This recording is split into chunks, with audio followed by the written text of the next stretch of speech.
el tema del acoso sexual, el tema del ultraje, el tema del chantaje, están teniendo lugar en la mayoría de las universidades del país.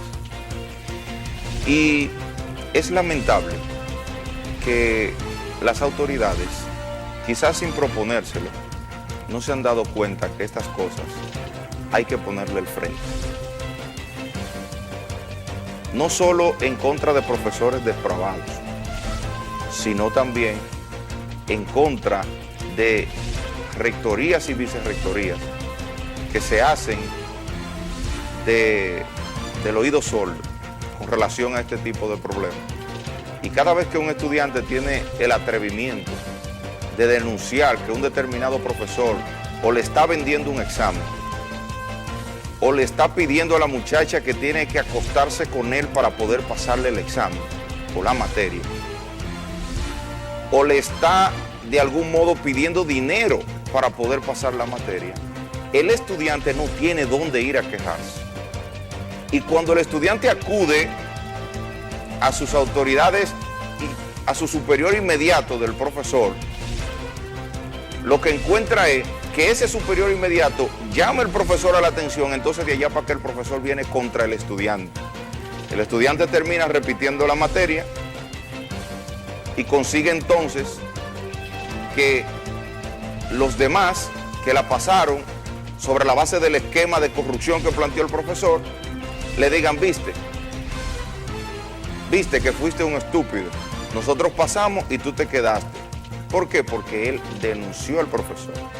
Entonces, ¿hasta dónde ustedes creen que es posible que el sistema educativo de educación superior se esté manejando o esté a este nivel?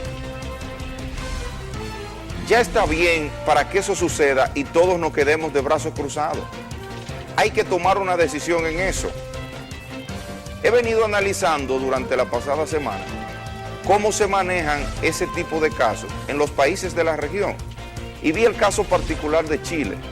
Chile tiene una especie de superintendencia del estudiante universitario. El estudiante, cuando tiene caso o lugar este tipo de situación, va y se queja por ante ese organismo.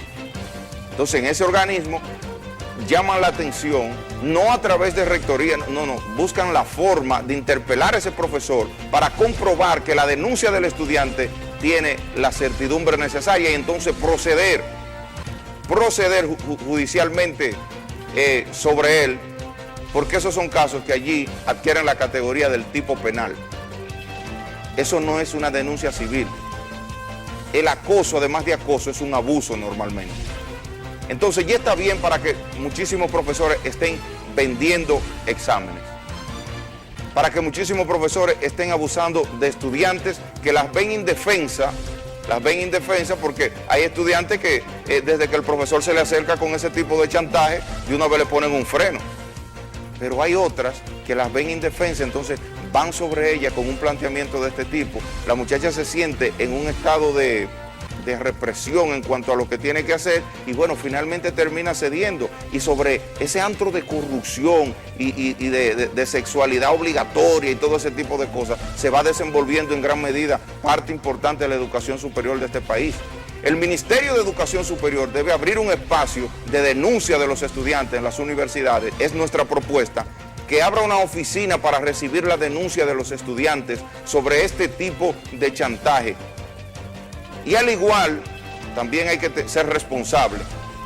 Hay estudiantes que se presentan a las universidades con el objetivo único y exclusivo de conquistar el profesor.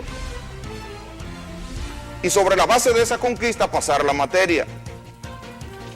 Hay que ser responsable, hay que decirlo en las diversas vertientes. Claro, ese caso que dije finalmente se da en un 5%, pero en un 95% el profesor vive abusando del estudiante. Se abusa no solo de acoso sexual, no solo se abusa vendiendo un examen, también se abusa cuando tú le hablas a un estudiante de una forma como que él es un parásito en la sociedad. Si algo deben tener claro los profesores es que ellos son los formadores y usted forma con todo lo que usted hace dentro del aula, con todo su accionar.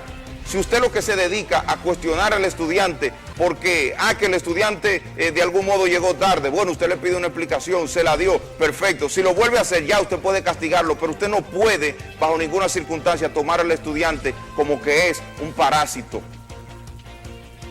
Porque eso entonces se convierte en una retranca para la propia educación de ese joven. ¿Por qué? Si es una joven, usted una vez que dice, bueno, es que yo no puedo ni ir a esa clase, la voy a tener que retirar, porque este profesor se ha cogido conmigo, hablándome de una forma totalmente inadecuada. Eso habla muy mal del sistema educativo ya en su parte superior. Y eso hay que ponerle un costo, eso hay que limitarlo ya. Todo este tiempo hemos estado como con las universidades, sometiendo a los estudiantes, muchísimas de ellas, a este esquema de estudio. Ustedes saben lo que es eso, vender un examen, el mismo profesor. Ustedes saben lo que es el profesor decir, yo vendo este libro, el que no compra el libro no pasa la materia. Ustedes saben lo que es decir, yo tengo un folleto, está en tal fotocopiadora, el que no va y lo compra esa fotocopiadora, quema la materia. Por favor, ya está bien para que demos tanto espacio a una situación tan vergonzosa como esa, que tiene lugar, escuchen dónde, en la educación superior de este país. Ministra Alejandrina Germán, la cancha es suya con relación a este tema. El estudiantado espera una respuesta suya sobre este particular. He puesto ejemplo de lo que sucede en algunos países con este tipo de casos. Abra ese espacio en sus instalaciones de quejas y denuncias de los estudiantes contra el maltrato del profesorado, sobre todo contra el abuso sexual del profesorado contra las estudiantes y los estudiantes. Esa era mi propuesta en el día de hoy, Fernando, y era el tema que realmente quería puntualizar.